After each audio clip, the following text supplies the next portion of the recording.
Namaskar. Hello and welcome to PGurus channel. I'm your host Sri Iyer. A delayed Ask Abhijit. It was to have been done yesterday, but he was busy. So we're going to do it today. We'll be back at our regular programming of Mondays. First, please like this video. We're going to get a lot of stuff. Let's welcome our guest of the evening, Abhijit Iyer-Mitra. Abhijit, namaskar and welcome to PGurus channel. You are muted, my friend. You are muted. Well well Vetri well मिले कदम जुड़े वतन राहुल गांधी की जारी है भारत जोड़ो यात्रा. All right, let's go first. Iyer now is back in full form in Twitter, and he has been suffering from listening to a particular episode. And he said, "Look, I can't suffer anymore." But then, we said, "Okay, let us see if that is really that bad, or if we all have to suffer." Let's take a look at a quick video about Mr. Mohandas Karamchand Gandhi. Here we go.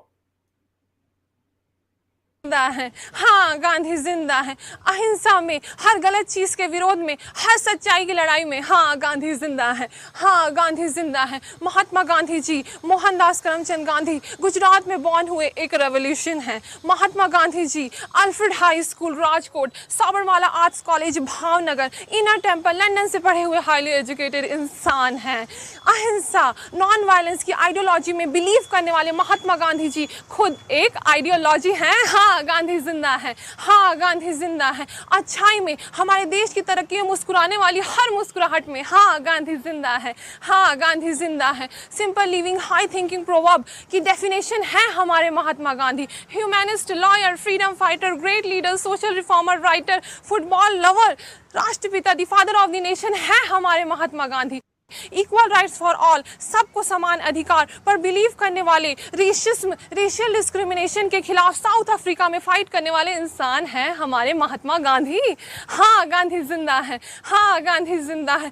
आजाद सोच में, दुनिया की हर बेटी की तरक्की में खुश होने वाली हर खुशी में, हाँ गांधी जिंदा है, हाँ गांधी जिंदा है. किसानों, मजदूरों, पीड़ित शोषितों के अधिकारों के लिए गांधी जी ने खूब स्ट्रगल किया. Indian independence movement, Champaran Satyagraha 1917, Kheda Satyagraha 1917-18, Khilafat movement 1919, non cooperation movement 1920, civil disobedience movement, Dandi march 1930, quit India movement 1942 में गांधी जी के स्ट्रगल को हर जनरेशन हमेशा याद रखेगी.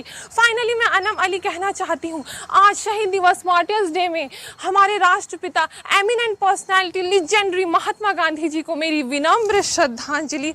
Respect, huge respect and salute. Hello friends, ये मेरी लिखी हुई लाइंस है. Thank you very much for watching this video. See you soon guys. तब तक के लिए stay positive. Listen, Gandhi couldn't have said it better himself. That's how good this was. Question for you. See, I saw one tweet from you. The first thing you should remember is you realize how futile it was for Godse to kill Gandhi. Had this video been played, Gandhi would have just died right there. Poor man. No, so I was watching, now that you're back in full flow in Twitter, you've been to your, the wilder side of things. You said something that there is no proof that he actually got thrown out of a train in 1893. Now, this did happen. The racial discrimination was alive and well, even in India. My mom has told me her personal experiences of how in 1940, her family was traveling with a white lady in a first-class compartment from Vizag to Chennai. The entire journey was spent in she yelling and screaming at them. Okay, so this is not something that was unusual. So I challenge you to tell me why you think that never happened. Very simple, because he couldn't have bought the ticket. See, it's one thing getting screamed at. No. Somebody else could have bought the ticket. No, you can't. You can't. Remember, when the race laws were applied in South Africa, things were very strict. You had to show your name. It couldn't be bought in anybody's name. There were very clear rules. You weren't even allowed to access the area, boss. See, when you have segregation like that, there are checks and balances in place to ensure that segregation happens. He wouldn't have been allowed to board it. Second, we have absolutely no proof that it happened. Understand, this woman screaming at your mother is very different from the conductor and co coming and kicking out your mother. I'll tell you what happened. She tried to keep them out for a long time. My grandfather had to go and talk to the station master and shove the ticket in his face and say, "We have a first class reservation. You have to let us travel." And only then they were Yeah. allowed to board the plane. It happened. Something So similar happened. exactly That's the why I'm point. saying this. Only then were they allowed to board the train. You're proving my point. Anyway, I Nobody. have nothing to Do you disprove your point. understand? Do you understand how many checks and balances he? First of all, he wouldn't have been allowed into the first class waiting room from where you board the train. Second, you have to get past the thing because there were people specifically there to prevent darkies from getting into the train. Third, imagine you sitting in the train. Everybody saw darky sitting in the train. What? They don't do checks before starting off the train. But how come there were no disputations of this claim? Because the movie came in 1980 something. Gandhi Nobody thought by of it. Attenborough. Nobody thought of it. All right. I thought I was a conspiracy theorist. Here is somebody who has improved on this. No, you are a conspiracy theorist. This is not a conspiracy theory. I am saying, what did I say? I am saying there is no proof that this ever happened. That's all. But there is no proof that it did happen, though. It didn't happen, though. No, there is a lot of circumstantial evidence to tell you it could not have happened. He is a Mahatma. Why would he lie? He was a pathological liar. What you think? Anyway, you think his experiments were about the truth? Hey, listen, I'm just egging you on. Our No, audience. but honestly, I think the audience should answer the question. No, do you think Gandhi's experiments were about the truth? Well, viewers, feel free to weigh in on that, but let's jump into questions. We shouldn't keep our viewers waiting any longer. Thank you very much. मिले कदम जुड़े वतन राहुल की जारी है भारत जोड़ो यात्रा मिले कदम जुड़े वतन राहुल की जारी है भारत जोड़ो यात्रा पेशेंट और innocent very dignified lady Sonia Gandhi ji के होनहार बेटे हैं राहुल गांधी पायलट स्पोर्ट्स में जापानीज मार्शल आर्ट आइकिडो में ब्लैक बेल्ट है राहुल गांधी हार्वर्ड यूनिवर्सिटी में पढ़े ट्रिनिटी कॉलेज कैम्ब्रिज से एमफिल किए हुए हाईली एजुकेटेड इंसान है राहुल गांधी नफरत और डर के खिलाफ पुरजोर आवाज है राहुल गांधी मिले कदम जुड़े वतन राहुल की जारी है भारत जोड़ो यात्रा मिले कदम जुड़े वतन राहुल की जारी है भारत जोड़ो यात्रा 7 सितंबर 2022 को कन्याकुमारी से शुरू हुई है भारत जोड़ो यात्रा 3570 किलोमीटर कवर करने का टारगेट है वो नॉन स्टॉप पद यात्रा है सेलिब्रेशन फेस्टिवल है भारत जोड़ो यात्रा प्रोटेस्ट महाजन आंदोलन है भारत जोड़ो यात्रा मिले कदम जुड़े वतन राहुल की जारी है भारत जोड़ो यात्रा मिले कदम जुड़े वतन राहुल की जारी है भारत जोड़ो यात्रा till now 3000 plus kilometres 100 plus days complete कर चुकी है भारत जोड़ो यात्रा यूनाइट करना जोड़ना भारत के हर वर्ग के नागरिकों को इस ऑब्जेक्टिव के साथ चल रही है भारत जोड़ो यात्रा इन्फ्लेशन मूल्य वृद्धि अनएम्प्लॉयमेंट इनइक्वालिटी डिवीजन कट्टरता के खिलाफ वुमेन सेफ्टी के लिए एक मेगा प्रोटेस्ट है भारत जोड़ो यात्रा कन्याकुमारी से कश्मीर तक पैदल चलने वाली बियॉन्ड वर्ड्स कठिन बहुत ही डिफिकल्ट है ये भारत जोड़ो यात्रा मिले कदम जुड़े वतन राहुल की जारी है भारत जोड़ो यात्रा All right. This is an open invite to the person who performed these two. Please feel free to connect with us. My email address, contact@PGurus.com. And let's take it now. We can't keep our questionnaires waiting for too long, Abhijit. Let us jump into the questions now. Yes. Mutsav Sharma wants to know, how can one rise in social hierarchy and become powerful? Also, do you recommend activism from early youth or build career that then enter social domain? Actually, first, be very good at what you do.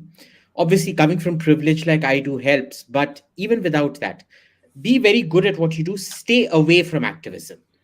Resort, if you want to become prominent early on, activism usually means you're not very good at something. That's why you become an activist. Right? So avoid the activism. Either be good or become an activist. That's how you rise in the social hierarchy. Next question, please. What is your opinion on the Gujral doctrine? Was RAW really disbanded and information about RAW agents given to Pakistan? What happened to those agents? I thought it was Morarji Desai. Morarji and Gujral. See, it's happened twice. But I don't think they gave information about those agents. No.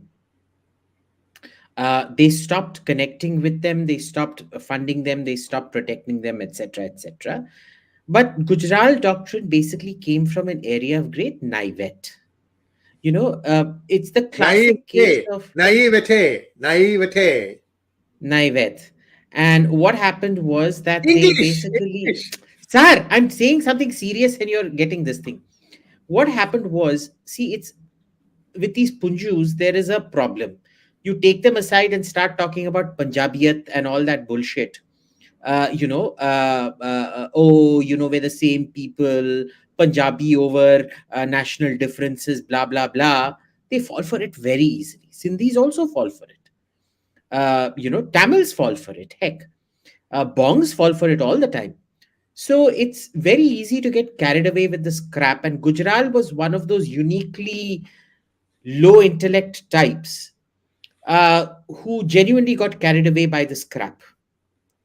Because remember, one of the classic signs of an elite is to prop up mediocrity in order to prolong your rule as much as possible. Where you make mediocrity the bar by which your national excellence is measured.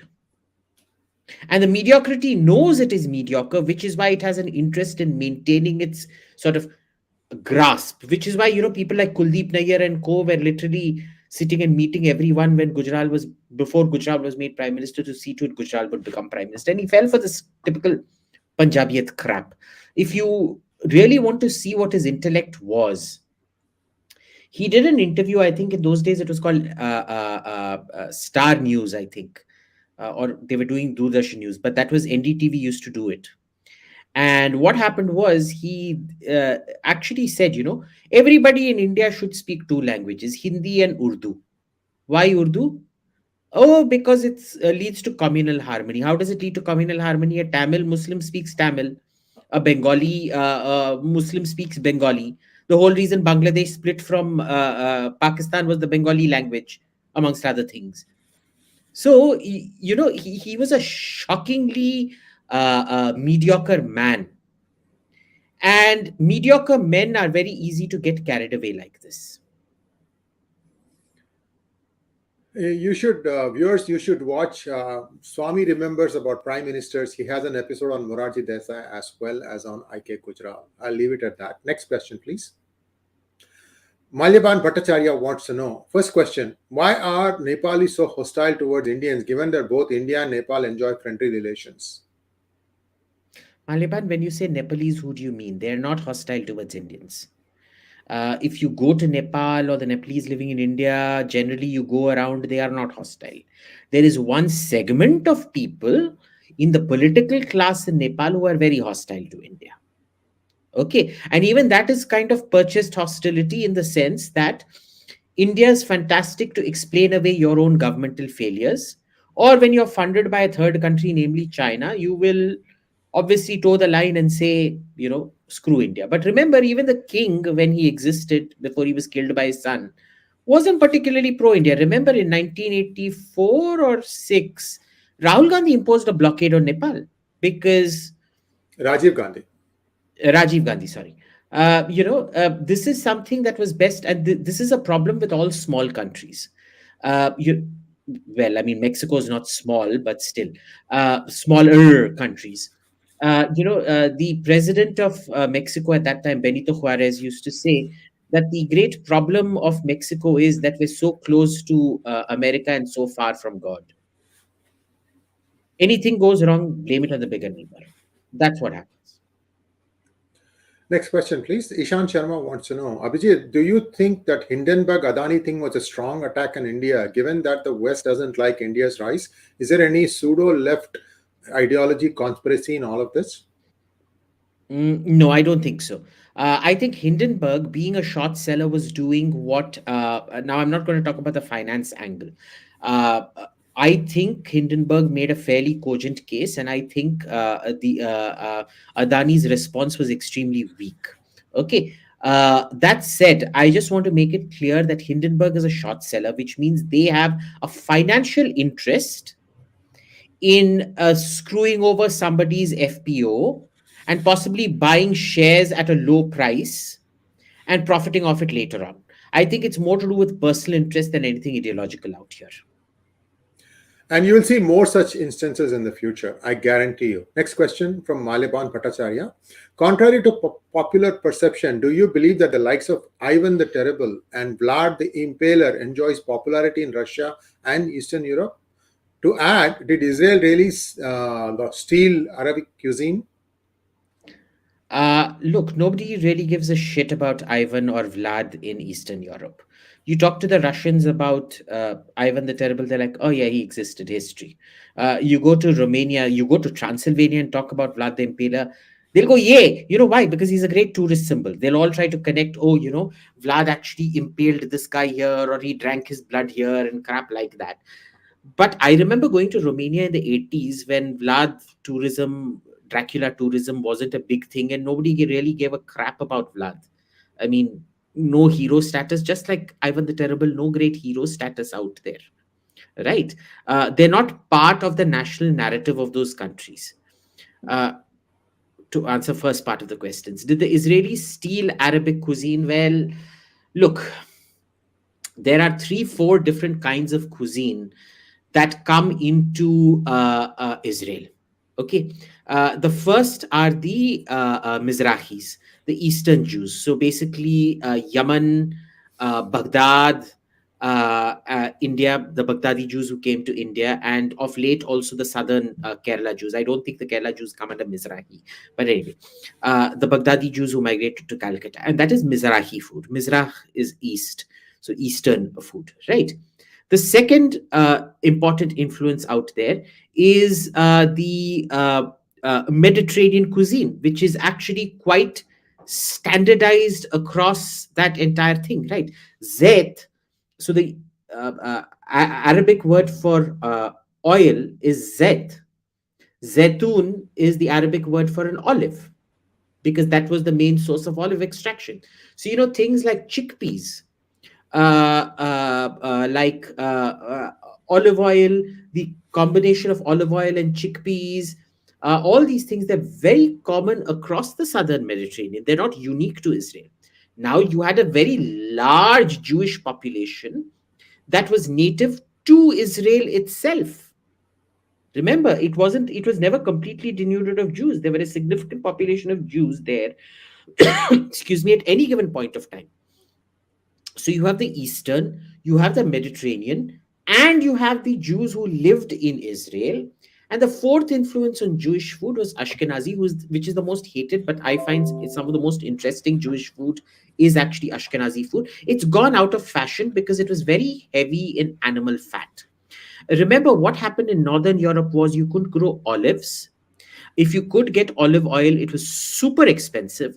They couldn't have pig fat, which was the most common type of fat in Europe before olive oil spread. Butter used to be super expensive. So what Jews used to do was, at one point of time, foie gras, which is fattened goose liver, was a Jewish monopoly, because they used to fatten geese to extract fat from it and use that. That was a main cooking source, because olive oil was obscenely expensive, right?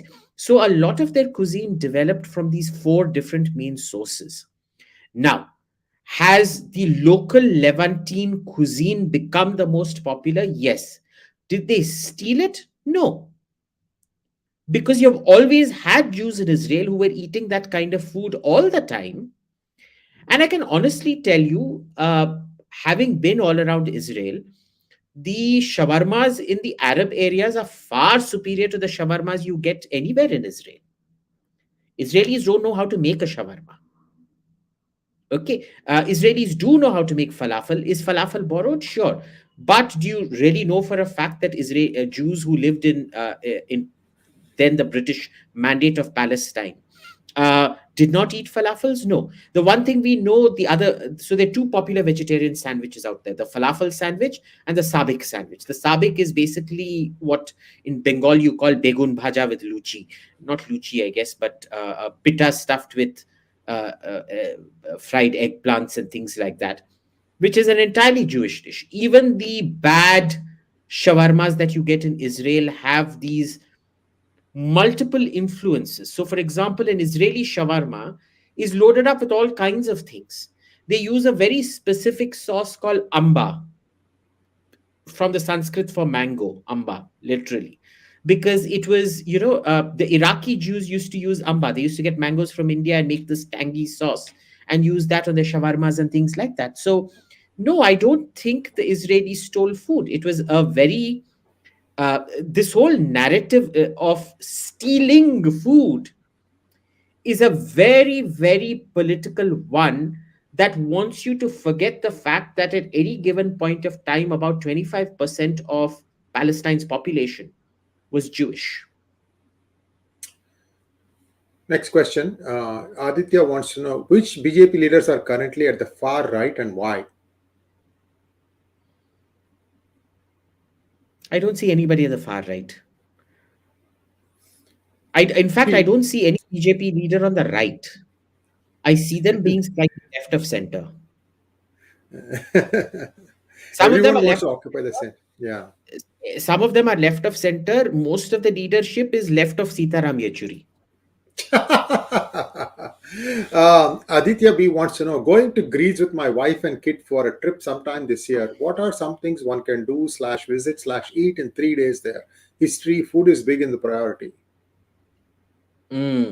So, in terms of, I would say concentrate on the beaches, because history, you will honestly be very disappointed out there. The size and scale of the monuments compared to the Roman monuments will disappoint you.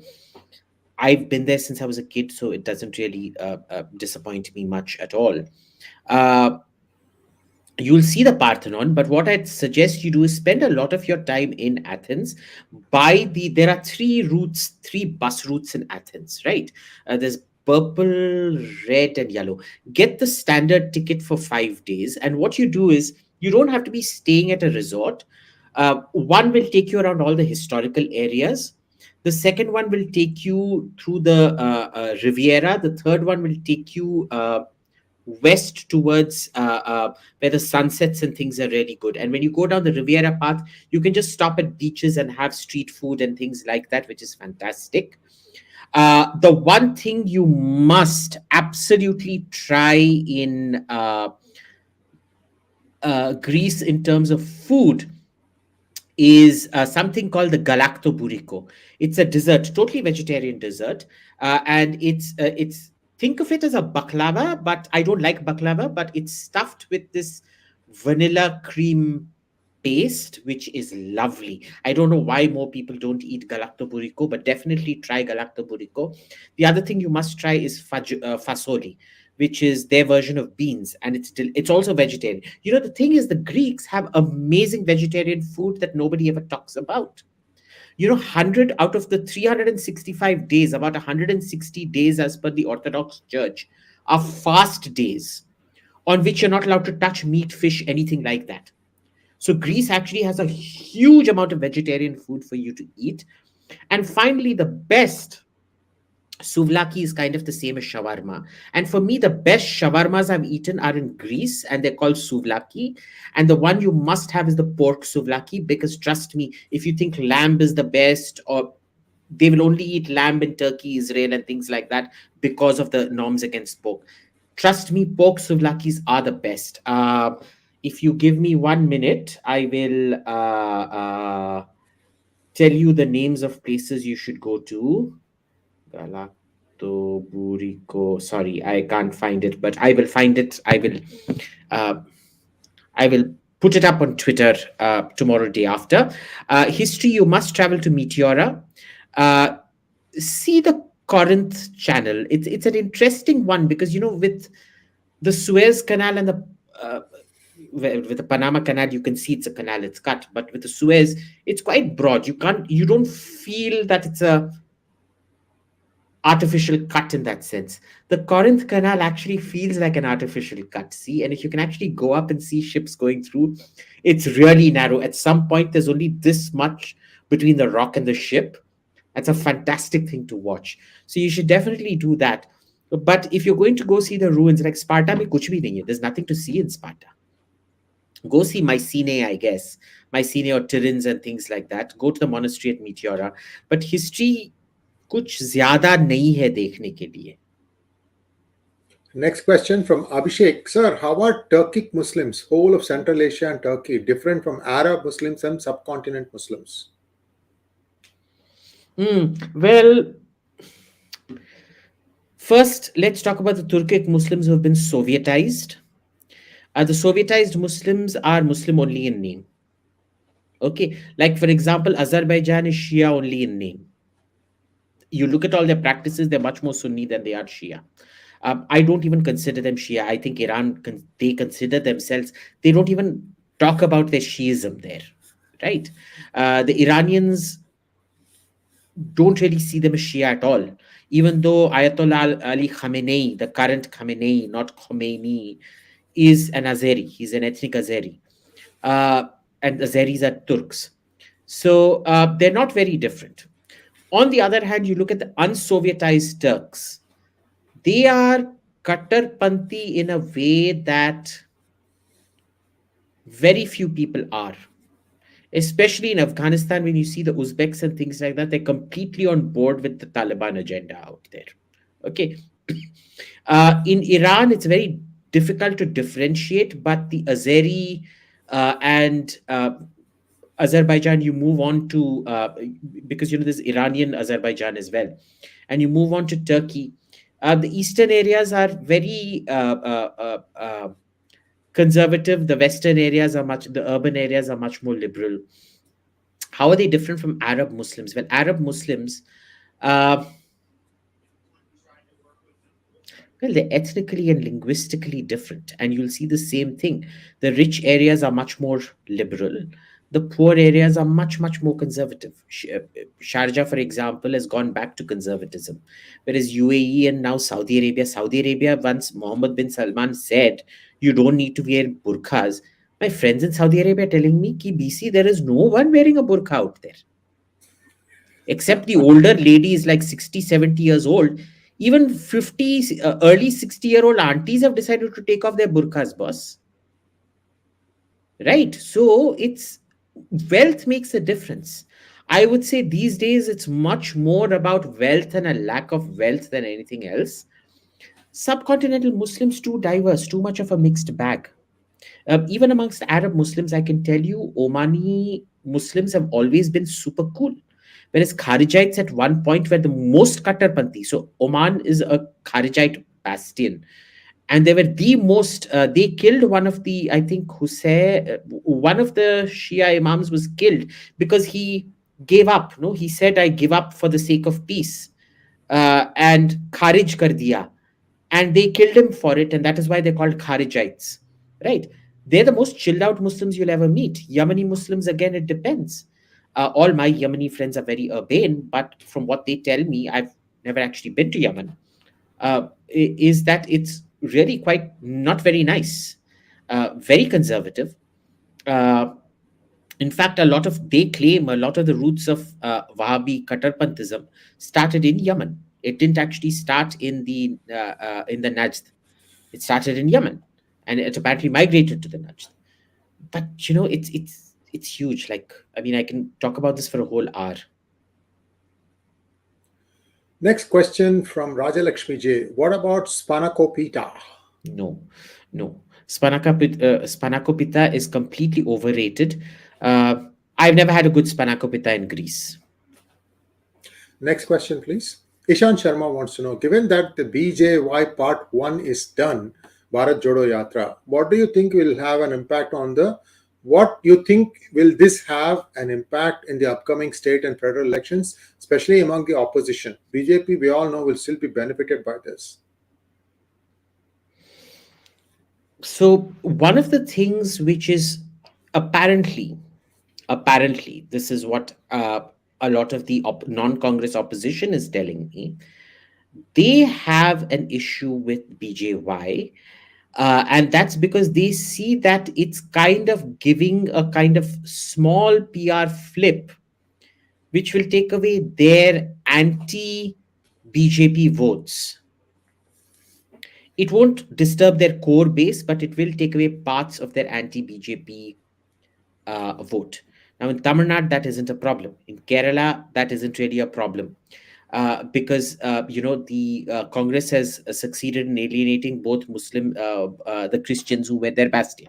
CPIM advocated for Muslims, the church advocated for the Congress, and they were meant to protect interests. And now Rahul Gandhi is protecting Muslim interests that more than he is Christian interests, and so that's pissed off a lot of Malu Christians. Now, not an issue here, but in other parts, apparently they're super pissed. Shiv Sena is kind of gone now, so there's nothing left, which is why they were happy to join the yatra. Kashmir mein bacha kya hai? Everybody in their right mind knows that Mehbooba and Omar are simply not going to be back anytime soon. To hoga kya udhar? They have nothing left to lose.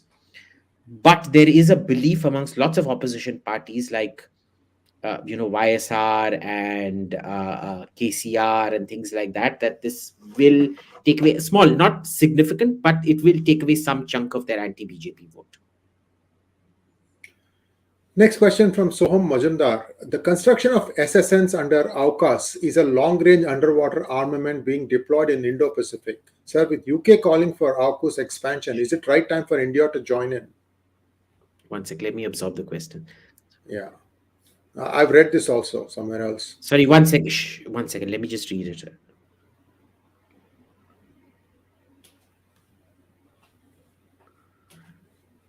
Look, the UK has called for it, but I don't think we'll join because it's a very openly military thing. And there is no SSN construction under AUKUS per se.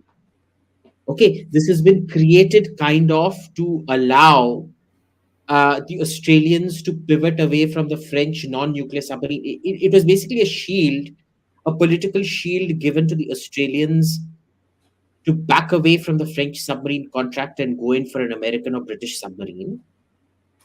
We still don't know how it will operationalize because these countries are already bound by an alliance agreement. I am yet to see how AUKUS will be operationalized, and then we'll talk about how. Right now, this is totally premature. Next question, please. Abhishek wants to know, sir, can we call Christianity just a different sect of Judaism? What is the fundamental difference between Christianity and Judaism? No, you absolutely cannot. Worshipping a physical image, be it of Christ, be it of Mary, strict no in Judaism. It started off as a branch of Judaism. But remember, Peter, who actually founded the church, Peter was the founder. It's Peterism. He came up with this thing that you need something anthropomorphic to worship. You need to discard the dietary laws. So he moved away from all the dietary restrictions, which is what made it popular. Right. So it may have started off as that, but today it is totally different. There is very little to no compatibility between the points of view and things like that. The fundamental difference is the acceptance or rejection of Jesus. Okay. That is the most fundamental point. The secondary ones are, the diets, the worship of something anthropomorphic, the belief that there is a Trinity, when in fact a Jew would consider the Trinity itself to be blasphemous. There is only one God and that's it. There is no Father, Son, Holy Ghost. There is no Mother of God. In fact, when Hezekiah is the one that created Judaism as we know it today, in its absolute monotheist form. Yahweh had a wife. Her name was Asherah.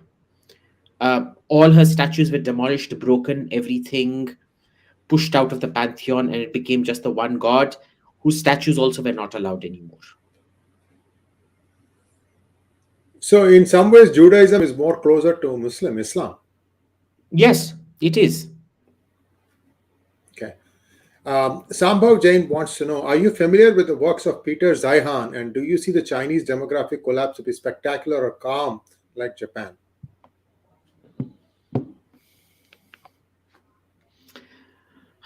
I know Peter Zeihan. I listen to him quite a bit, but I disagree with a lot of what he says.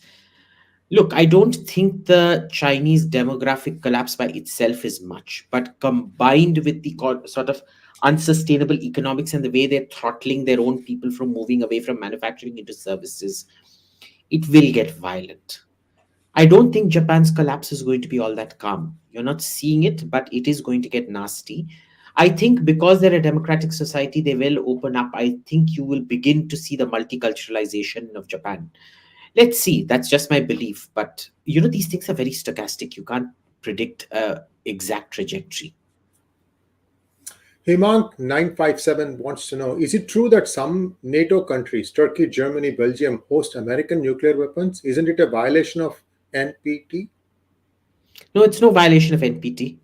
You can host weapons as long as you don't own them. Hmm? And there are nuclear weapons in several NATO countries. It wouldn't just be, I don't think Turkey hosts nuclear weapons anymore. But Germany, yes. Luxembourg, possibly, yes. Italy, almost certainly. But it isn't a violation of NPT as long as the controls aren't handed over to the local government. Because those bases are considered American territory, or there are American areas within those bases, and the command chain remains American. Next question, Simple Like wants to know, you said that you liked Andhra vegetarian and non-vegetarian food. What is your favorite and what veg food you like and how it's different from Kannada and Tamil veg food? It's not very different from Tamil veg food. It's just that it's much more, I would say, Brahminical in nature, so much more dry stuff, not so much wet gravies. Okay, which is very unique to Tam Bram food. A lot of Tam non-Bram food will be very gravy rich, whereas in Andhra you will mostly have dry things like pachadis or tokkas, which are kind of dry masalas, lots of dry papu and things like that, lots of powders, podis and things like that.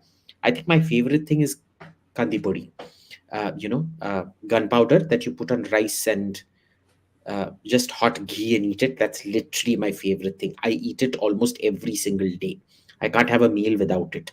And tai shadam, which is curd rice, but I don't think that qualifies as Andhra food, but the podi does. It's also lots of dry vegetables. And unlike Tamil Nadu, where it's unique to Brahmin food, in Andhra, most Andhra veg food is overwhelmingly dry, right? You will, of course, have wet things. Every culture has stews and things like that, right? One of my favorite wet things actually comes from Andhra. It's called pachi pulusu, which is raw sambar, raw tamarind or raw mango made into not raw rasam, not raw sambar. Sorry, that's lovely. How is it different from Kannada food? Well, Kannada food there's a lot of sugar adding, and there's a lot of garam masala adding. Which really affects my palate very badly. I cannot eat sambar. BBH Anna. BBH Anna. Bisi bela huli anna. I do not like Kannada veg food for that reason. For me, if I taste garam masala for me is a non-veg spice. Okay, so for me, if I taste, in Mysore rasam, they put a little bit of dalchini, cinnamon into it. Not cinnamon. In India, we don't use cinnamon. We use cassia. They put a little bit of cinnamon into it. There are things like in the sambar masala, they put Marathi mogu and things like that. I hate the flavor of Marathi mogu. There's a bit of sugar in their sambar, which I don't like. Their dosas are fantastic, like MTR or Vidyarthi Bhavan. Not MTR. What's that other one? I forget. The dosas are fantastic. They're better than Tamils or Andhra. Andhra can't make dosa to save its life. Tamil Nadu can make decent dosa, but Karnataka makes the best dosa. I think we make better idlis in Tamil Nadu, the Khushbu idli, so-called. But, and I have to make the video showing you how to make a proper idli, no? Yeah, I haven't forgotten that. I have to do the idli tutorial. Because I'm just amazed at the kind of absolute rubbish idlis that people eat and claim they've eaten idlis. There's a reason why some people go crazy about idlis. It's people who have actually eaten good idlis, right? And so this is the basic difference between Kannada, Tamil, and Andhra veg food. Simple Life wants to know, you talked about India fatigue of Germany, USA, Qatar, etc. What is India fatigue? I understand exasperation with India, but what is fatigue? It's the same thing. It's exasperation. It's exasperation that a country that talks too much consistently underdelivers. So it's basically, when it's cry wolf. It's a harmless version of cry wolf, where you say, oh, India's going to be the next superpower, man, we're going to buy this much from you, man, we're going to do this, we're going to do that, and then you're like, you deliver only 10%, and they're like, yeah, okay, they'll give you a second chance, then they'll give you a third chance, and the fourth thing they're like, hey, chhod de, bakhsh de humko, ja. It's like that. I think it's a lot of the lack of the Indian state of being able to deliver, to provide rapid economic growth that provides opportunities for them, to deliver on security commitments, to be clear about security commitments, to not waffle and waver. All of these end up affecting. Okay, it's a classic. In business language, it's basically over-promising, under-delivering. And when it happens over and over and over and over again, you start losing your credibility. And then they're basically looking to, they just placate you with words, but they generally start seeing you as dead weight. Not, I would say unreliable, but undependable. There's a subtle difference between the two. I hope you understand that. Next question, please. Himank 957. Why doesn't Russia destroy weapons coming to Ukraine? Why do they wait for it to come into Ukraine? Yes. Well, you have to wait for it to come into Ukraine. You can't start off World War III bombing it inside a NATO country. The thing is, why are they waiting for it? Why are they waiting for Ukrainian troops to get trained and then use it to wreak havoc on the battlefield and then destroy it on the battlefield? Why aren't they bombing it the moment it crosses the border from Poland to Ukraine or from Romania to Ukraine, etc., etc.? We don't know. I suspect it's bad leadership, bad planning, and more importantly, huge gaps in Russian military capabilities. Prince wants to know, in last podcast, you talked about not giving attention to white people, their institution, but don't they tarnish our image? What about Hindutva conference by academia? Should we ignore it? Look, there are many ways of ignoring. There is passive ignoring and there is active ignoring. What you do is, a lot of people will tell you, look, all you need to do is throw money at these, create India chairs in all these universities, and they won't do things. My thing is, why waste taxpayer money on that? What you do is you create a Hindu phobia meter, an official Hindu phobia meter, where you determine that Indians are fundamentally unsafe going to these colleges. And anybody applying to these colleges, irrespective of, not applying, who get admission to these colleges, irrespective of where it is and who the college is, they will, and irrespective of if they've got scholarship or not, they'll have to deposit a Hindu phobia cess to help students in distress, worth about 500% of tuition and total semester fees. Indians are one of the most prominent student populations and the biggest cash cows, one of the biggest cash cows in America and in the UK and in Europe. Increasingly in Europe, not so much in Europe, increasingly in Europe, but Australia as well, after the Chinese. But you start cutting off funds. You start making criminal penalties for professors that stay on in colleges, cancelling people's passports, etc., based. Now, the thing is, the Supreme Court says that there is a thing about, there's a right to travel. However, if you come up with the Hindu phobia metric saying, again, use the humanities language. The language of humanities is you can create any bullshit based on statistics. If you do that, It is both actively ignoring and blacklisting and imposing costs. So you are literally weaponizing private assets against those universities. Of course, our politicians, even in this government, are too compromised to do any of that. And our bureaucracy, you all know, our bureaucracy, most of the MEA is willing to give blowjobs just to get their kids into these universities. You said a lot right there in the last sentence. Let's move on. Next question, I did. please. Prince wants to know, Abhijit, what do you think of Chidambaram temple language issue about prayer to be in Sanskrit or in Tamil language? The priests are hell-bent on Sanskrit. A very good way to put the question, very loaded way to put the question. Go ahead. Do what suits you. The priests are hell-bent on Sanskrit. You can't force the priest to recite it in Tamil, no? Create another set of priests who will do a simultaneous puja in Tamil. What's wrong with that? These are all political rhetoric. Don't each temple even has if, its look, own even if agamas. it is political No, rhetoric, no. sure, it does. But is it a government temple or not? Is it thing provided by the government or It's not? not a government temple. It's not a government temple. If it's not a private government temple, then the government can't interfere. Full stop. Yes, That's it. exactly. Period. Move on. Next question, please. Himank 957. Does the Indian Air Force use any type of tactical data links to communicate and share intel between different military equipment? Yes, they use several different types of data links. Therein lies the problem. Mostly, We talked they're about not this before. intercompatible. Yes. Yeah. Luke Block wants to know, US sent 1980s M1 Abrams tanks, not M1A2 or Abrams X to Ukraine, and wrote off at 13 million per tank. It is ridiculous when most modern Leopard or Black Panther costs only 2/3 of the price at Mac. Your thoughts? I think the tank, when you price it at 13 million a tank, they're pricing in the ammunition, the training, the simulators, all of that in the package. Remember, package cost is always much more than that of the individual tank cost, because this is not turnkey equipment. It's the first exposure that the Ukrainians will have to these tanks. They will have to be trained up. There is so much that goes into operating a tank, right? So, are some of them skimming things off? Yeah, sure.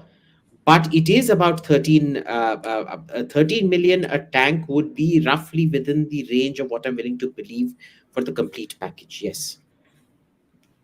Next question, please. Mandar Karnik wants to know, which way do you think the judiciary versus government battle over the collegium reforms will go in the immediate future? What may be required for judicial reforms? I am always hopeful, but the BJP never fails to disappoint. So I hope the collegium is abolished for once and for all. My fear is that it will, the government will put its tail between its legs and run away. A halfway acceptable solution would be a parity of judges to ministers in the selection panel. That would be a halfway house. But I fully expect in the final run, the government will keep quiet, beat a retreat, and run away.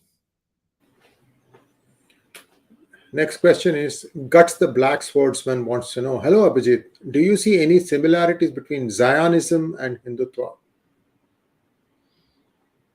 Very small similarities. In that, Zionism is sort of political Judaism and Hindutva is political Hinduism. That's it. Otherwise, completely different language, completely different history, completely different nuance. Nishek Sharma wants to know, Abhijit, please tell restaurant in Delhi that serves South Indian food without onion and garlic. First time I want to eat out after 12 years. No, there are none that I know of. There are none. Luke Block again. Victoria Nuland is back in town and visiting neighbors as well. She made a statement that it's the job of US to help India transform from Russian equipment entirely. Is that what the government also want? No, the government, see, this is the problem. That was one of the good statements that Victoria Nuland made, and when she said that, I was like, yeah, man, we should. The problem is the government. If you listen to some of the crap you're hearing in Indian Air Force and Indian Army circles, yeah, it doesn't work, but it's cheap, no, bro. That's literally what they say. It's like मेरा फटारा चलता नहीं है पर कम से कम सस्ता तो खरीदा.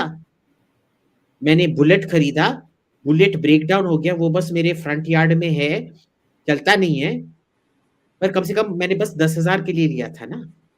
Okay, be like that. It's a mindset change. Lublock wants to know the numerous houses that China built at the border from Arunachal to Ladakh. Do they have people living in there, or are they just mock-ups? Good question. We haven't seen human habitation there. We've seen human habitation, but not at the level of the number of houses out there. And also their rotation is like once a month or something. They have to be extricated, something like that. Very, very small number. They need to get back from there. They can't. I don't know. Yeah. I don't know. Guts the Black Swordsman. Was Nazism really right-wing, or was it propaganda by the Allies, especially the Soviets? It's socialist. It's National Socialism. Yeah. Nazi is short for National Socialist. It is socialism with national properties. Is it entirely left-wing? No. But remember, people don't tell you this. The Nazis were busy grabbing businesses and nationalizing them for war production and things like that. Right? They don't want you to know that. Mussolini was a hardcore leftist. He was your typical lefty journalist.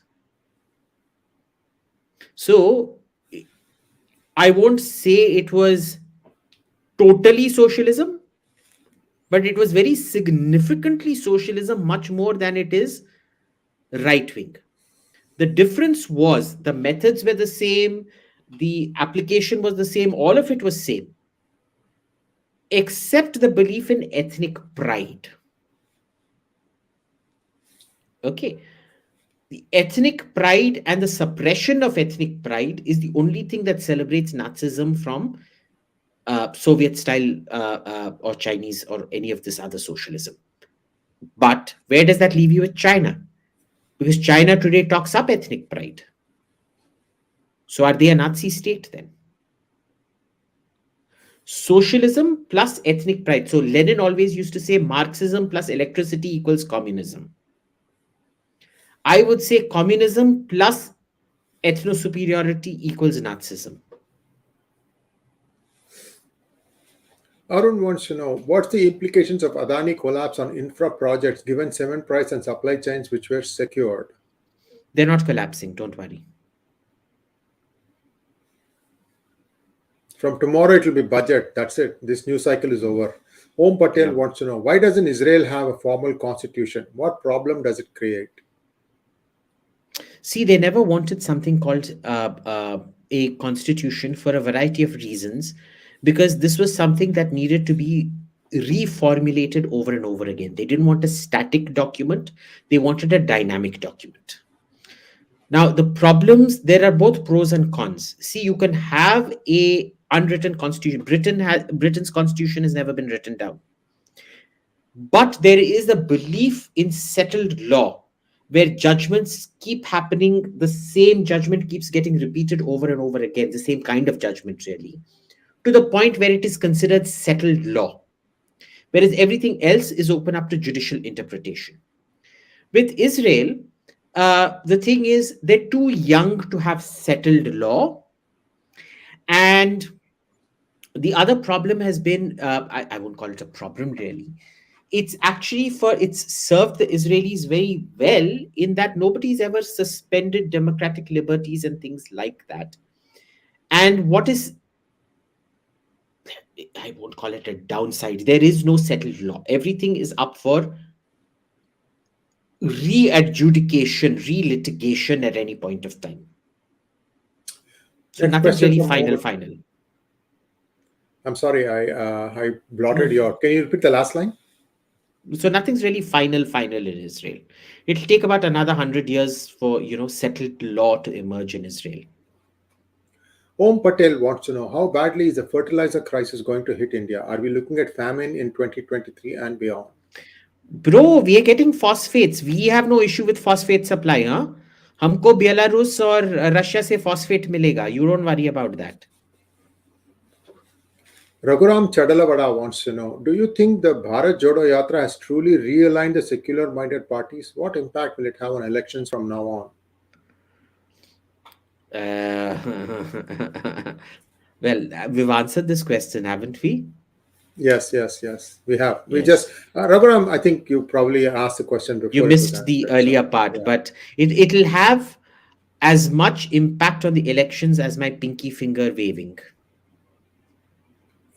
Shurvin Shelke wants to know, why couldn't HAL coordinate with foreign players to speed up Tejas? Your views on MK2. Should India go to MRFA or purchase Tejas?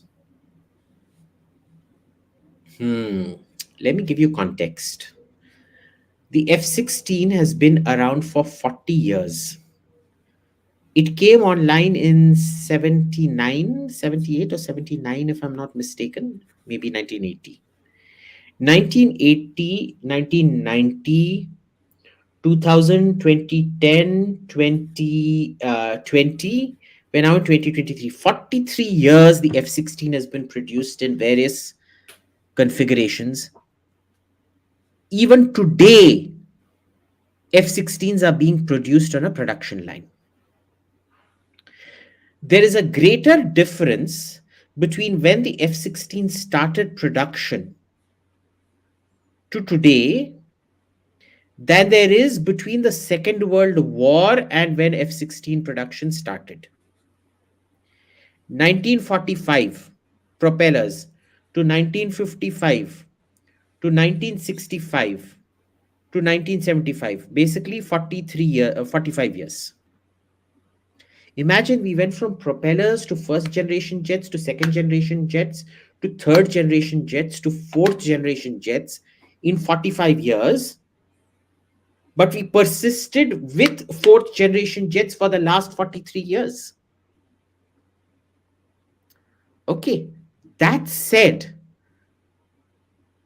on one hand, there is a case to be made that the era of fourth generation jets isn't finished, so you can continue with the Tejas. Because a lot of countries are very suspicious of stealth. They're refusing to go in for full stealth. So you even look at the Korean fighter, it has external carriage. Right? They're not concealing the weapons inside. There's a lot of churn about it because the belief is that counter stealth technologies will emerge in about 15 years and 10 to 15 years. And at that point, stealth will no longer be useful. So there's no point investing so heavily in stealth. So all of this would generally go towards the Tejas. The problem is the Tejas guys had the right idea. About 10, 12 years back, they signed an MOU with the Swedes, which is that the Tejas would basically become an indigenized Gripen. They would just, why reinvent the wheel when you can just take it from the Swedes and it would be indigenous? For whatever reason, they just decided to cancel it one fine day, which irritated the Swedes so much. It was one of many decisions why Saab decided to withdraw from India completely. They shut down their offices, sacked everybody, moved out. Now, if you take so long, it's taken you 40 years to develop a fourth generation fighter when your first squadron isn't even operational. Ab bhai kya karoge? Are you going to abandon this for the MRFA? I think not. I think you're talking about the AMCA, but even that, no boss. See, you can't throw good money after bad. If somebody has failed to deliver, you can't then reward them with another project. And the problem isn't that India can't do it. The problem is DRDO is, you tell me, have you ever seen a bureaucrat succeed at anything? Your IAS is a bloody failure. Your IFS is a bloody failure. But when you have a scientific bureaucracy, you somehow think that they become very successful. Kaise hoga? Tum batao. ऐसे नहीं होता है, boss. It can't be done. It is more the account. It has nothing to do with India per se. Can it be done? Sure. It can't be done by the existing setup. That is the problem. Thank you very much, Abhijit. And viewers, that's it for today. Please like, share, and subscribe to our channel. And don't forget to click on the bell button for notification. Well, vetruve. मिले कदम जुड़े वतन, राहुल गांधी की जारी है भारत जोड़ो यात्रा।